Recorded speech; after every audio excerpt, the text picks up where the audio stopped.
Thank you for joining us today on Black Investments Matter. I'm Antoine Anderson, and today's topic are bankruptcies, Chapter 7 and Chapter 13.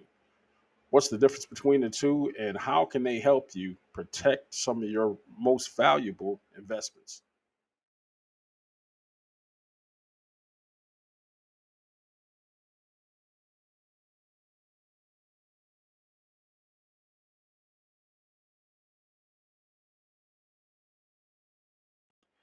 First and foremost, we're going to talk about the stigma associated with filing bankruptcies as it relates to the African American community. Bankruptcies have always been looked down as a financial failing of the individual. You just messed up your money or you tricked it off some kind of way. And usually that's simply just not the case. You don't have to be a millionaire basketball player or entertainer to lose in the game of finances. Many things can happen, even with the individual earning less than $100,000 a year. Your bills simply exceed your ability to pay them.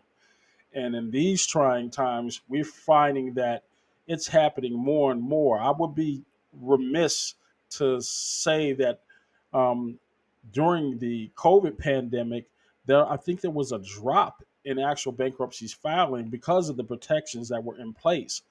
But as we saw, as soon as those protections went up, the first thing that went up were those eviction rates. People were simply not able to pay their landlords because they hadn't been to work in months. So let's keep that in mind as we talk about this. Also, before we go too deep into this, Black Investments Matter is not a legal financial source of information. We are not professionals in that game. What we're giving you is a perspective that I happen to share on this subject. That said, please contact a bankruptcy attorney specifically if you're even considering using this as a vehicle to try to get yourself out from under. We're going to be talking about two of the most uh, frequently used bankruptcies out of the many chapters that are out there. But we're going to be talking primarily about the chapter 7 and the chapter 13. Within a chapter 7 bankruptcy, you are looking at primarily as it relates to the upsolve.org page that I'm looking at right now. This is for people who typically are struggling with a lot of credit card debt.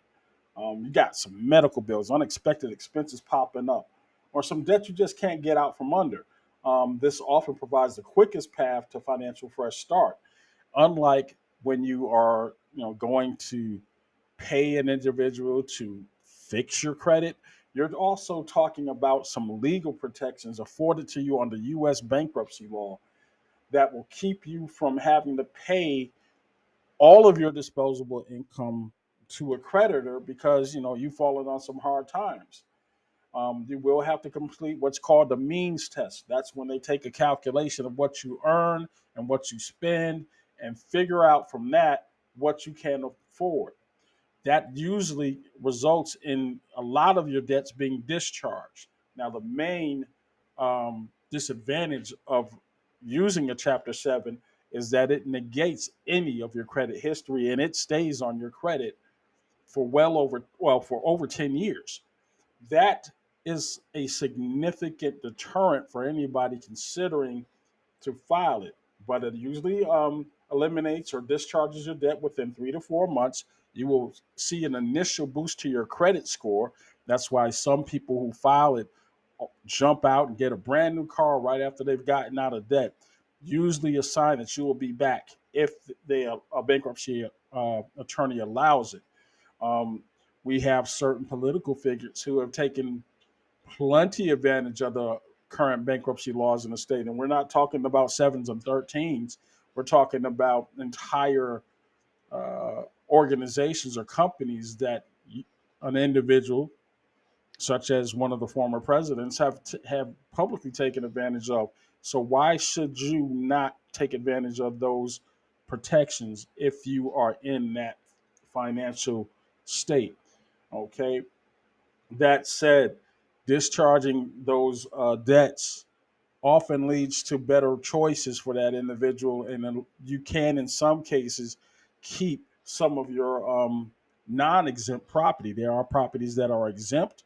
There are properties that are not exempt. Things that may reach a particular dollar amount.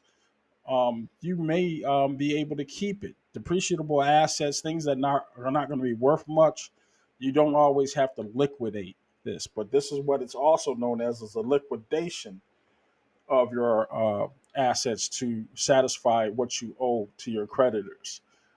Think carefully, consult a bankruptcy attorney before jumping into this. And let's move on to the next form of bankruptcy, which is a Chapter 13. Now let's talk about that Chapter 13. A Chapter 13 is not a liquidation type of personal bankruptcy. This is actually a repayment plan.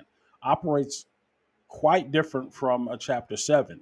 With a Chapter 7, you will have a trustee panel that will work with your judge to come up with the means test and the discharge calculation of what can actually be pulled off. But with a Chapter 13, this is someone that is not a friend of yours, but not an enemy either. It's not an employee of the court or the creditors.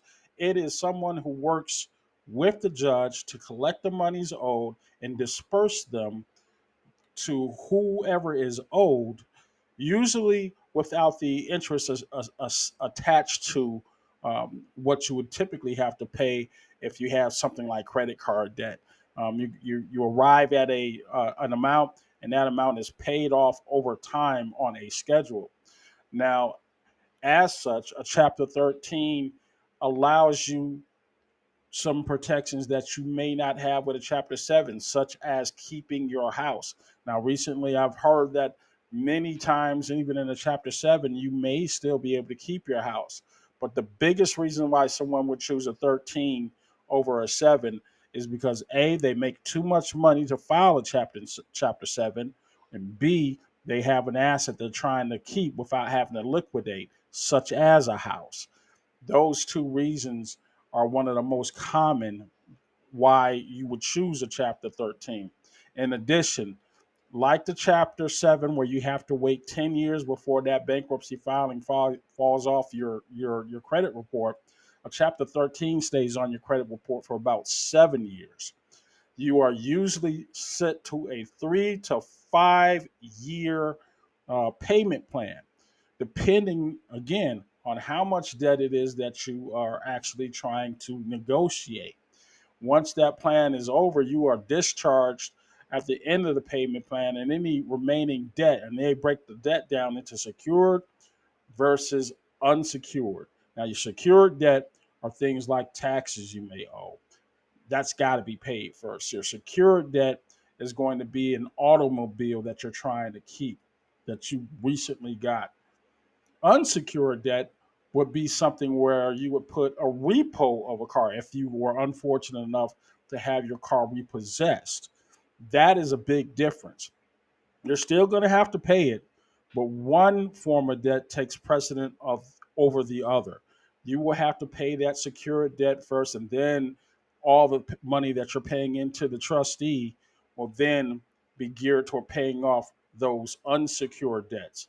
Could be cell phone bills, could be furniture, could be a lot of different things, but that comes secondary after those taxes and the other secured debt that you have accumulated. As, a, as with the Chapter 7, always consult an attorney before you decide whether or not to file. Do not use this page as a source of infallible information. You want to make sure you do your due diligence when it comes to navigating a way to kind of protect your investment. And these are just two tools in which you can do that. If you have any comments, questions, suggestions, go right ahead and leave them in the bottom of the page on the comment section. And thank you for joining us, and we will see you very, very soon.